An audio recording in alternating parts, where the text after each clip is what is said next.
जो तमाम नेता हैं, जब उन्होंने सुरक्षा की मांग की तो खबर यह भी है कि उन सभी नेताओं को पुलिस ने सुरक्षा देने से इनकार कर दिया, क्योंकि शायद इतनी संख्या नहीं है कि सबको सुरक्षा पुलिस दे पाए। और इसकी वजह और इसका नुकसान ये है कि तमाम नेताओं के घरों पर आगजनी की गई है। उसमें प्रधानमंत्री का आवास भी है, जहां पर आग लगाई गई। ओली के पार्टी दफ्तर में भी आगजनी हुई है। दो अलग अलग तस्वीरें आपके सामने हैं। पीएम ओली का घर फूंक दिया है, और ये जो धुएं का बड़ा गुबार उठ रहा है ना, ये प्रधानमंत्री ओली का घर है, जहां पर आग लगा दी है प्रदर्शनकारियों ने। और दूसरी तस्वीर आप देखिए, जब मंत्रियों के घर पर हेलीकॉप्टर उतरा है और कई मंत्री बच करके वहां से भागे हैं और वहां से वो निकलने की कोशिश कर रहे हैं। तो बड़ी और अहम बात है कि कई मंत्री बचकर भागे हैं और उनका ये कहना है कि हालात बेहद खराब नजर आ रहे हैं और शायद वहां से मंत्री भागेंगे। कहां जाएंगे, किस देश में शरण लेंगे, कैसे करेंगे, ये थोड़ी देर में तस्वीर साफ होगी। लेकिन ना मंत्रियों के लिए इस वक्त हालात अच्छे हैं, ना खुद प्रधानमंत्री के लिए हालात अच्छे हैं। और ये जो परिस्थितियां हैं ये अचानक से नहीं पैदा हुई है। माना ये जा रहा है, बताया भी ये जा रहा है कि करीब 1 साल से प्रधानमंत्री ओली के खिलाफ इस तरह का माहौल बनने लगा था। उनके खिलाफ नाराजगी जो है वो इस तरह से धीरे धीरे सामने आ रही थी। लेकिन अब जब सोशल मीडिया पर बैन हुआ तो युवा जो हैं वो कुछ इस तरह से नाराज़ हुए कि वो एक आंदोलन के रूप में सामने आया। और जब जिस तरह से सुरक्षा बलों ने और पुलिस ने संभाला है यहाँ पर आंदोलनकारियों को, उस संभालने को लेकर भी कई सवाल खड़े हुए, क्योंकि 20 लोगों की यहाँ पर जान चली गई है फायरिंग में। और हमारे सहयोगी आदित्य राज कौल इस वक्त ग्राउंड जीरो पर है, उनकी एक रिपोर्ट आपको दिखाते हैं। मैं इमीडिएटली कोशिश करूंगा आपको लाइव दृश्य दिखाने की। फिर से हालात तनावपूर्ण भरे हुए हैं। आप देख सकते हैं यहाँ पर कैसे पैरामिलिट्री यहाँ पर डिप्लॉयड है, लेकिन हजारों की तादाद में यहाँ पर लोग हैं। यहाँ पर आगजनी हो रही है और कोशिश कर रहे हैं कि इस एरिया को जो है क्रॉस करके वो पार्लियामेंट में फिर से घुसे। लेकिन अभी यहाँ पर आगजनी हो गई है। नेपाल पुलिस और पैरामिलिट्री की डिप्लॉयमेंट बहुत ज्यादा है। लेकिन मैं प्रेम सिंह को यहाँ देखूंगा दिखाने का कि यहाँ पर कोशिश हो रही है कि लोगों की भावनाओं को संतुलन किया जाए, लेकिन क्लैशेस रिपोर्ट हो रहे हैं। मैं प्रेम सिंह को बोलूंगा थोड़ा पीछे दिखाने का। यहाँ पर आगजनी भी कर दी गई है। धीरे धीरे हजारों की तादाद में लोग फिर से यहाँ पर उमड़ पड़े हैं। नेपाल के पार्लियामेंट के बाहर के दृश्य हैं। जहाँ पर मैं खड़ा हूँ वहाँ से नेपाल पार्लियामेंट की जो बाउंड्री वॉल है वो सिर्फ मात्र 200 मीटर है। आप देख सकते हैं बहुत ही ज्यादा इमोशनल, बहुत ही ज्यादा क्रोधित, बहुत ही ज्यादा जो है लोग गुस्से में हैं और कह रहे हैं कि हमारे प्रदर्शन जो है जारी रहेगा। हम जो है प्रदर्शन करते रहेंगे और जब तक प्रधानमंत्री केपी शर्मा ओली जो है रिजाइन नहीं कर देते तब तक जो है ये जारी रहेगा पूरी तरीके से। तो ये लाइव दृश्य एनडीटीवी इंडिया पर आप देख सकते हैं, जहां पर जो है प्रदर्शनकारी अब कोशिश कर रहे हैं फिर से नेपाल पार्लियामेंट की ओर कूच करने की। और ऐसा हो सकता है कि अगर हजारों की तादाद में फिर से यहाँ पर जो है लोग आ जाएं, युवा आ जाएं, तो फिर से वो कूच कर सकते हैं नेपाल पार्लियामेंट की। और इस बार मुझे लगता है कि दृश्य बहुत ही भयानक पूर्ण होने वाला है, क्योंकि बहुत ही ज्यादा गुस्सा है लोगों में, क्योंकि कल 19 लोग यहाँ पर मारे गए और आज वो कह रहे हैं कि केपी शर्मा ओली की जवाबदेही बनती है।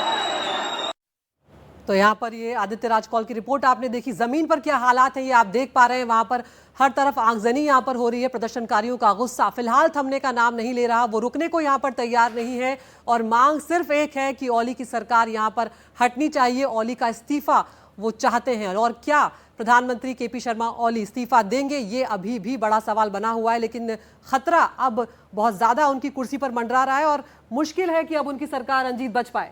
बिल्कुल अदिति, और बहुत मुश्किल है, क्योंकि अब लगता नहीं है, क्योंकि लोगों में जो गुस्सा है वो ये है कि सरकार भ्रष्टाचार में लिप्त है, सरकार रोजगार में। और ये देखिए कहीं और घुसने की तस्वीरें, प्रदर्शनकारी किसी घर में घुसे हैं और ये देखिए जो केपी शर्मा ओली की तस्वीरें हैं उनको वहां से तोड़ा जा रहा है, हटाया जा रहा है। और ये देखिए ये तस्वीर पहली आप देखिए कि इस कदर बवाल नेपाल में हो रहा है कि सरकार तो इतनी चल ही नहीं सकती। अब तो ये लग रहा है कि प्रधानमंत्री को इस्तीफा देना ही पड़ेगा। उसकी वजह यह है कि लोग गुस्से में हैं और जिस देश में पार्लियामेंट में लोग घुस जाएं, प्रधानमंत्री के आवास को जला दें, वहां समझिए कि क्या हालात है। क्या प्रधानमंत्री के आवास में घुस गए हैं ये प्रदर्शनकारी, ये बड़ा सवाल है। राष्ट्रपति का घर जला है, ये पहली तस्वीर जो आप देख रहे हैं वो आप देखिए, राष्ट्रपति का घर जला है, राष्ट्रपति के घर में घुस गए हैं प्रदर्शनकारी। हालात बेहद खराब नजर आ रहे हैं। बिल्कुल, तो आप देख सकते हैं कि किस तरह से प्रदर्शनकारी जो हैं वो इतने गुस्से में हैं कि अब वो मंत्रियों के घरों तक पहुंच रहे हैं। यहाँ पर कई मंत्री जो हैं उनके घरों को नुकसान पहुंचाया गया है और इस वक्त ऐसी कोई भी बात उन्हें सांत्वना नहीं देती, उन्हें रोकती हुई नजर नहीं आती।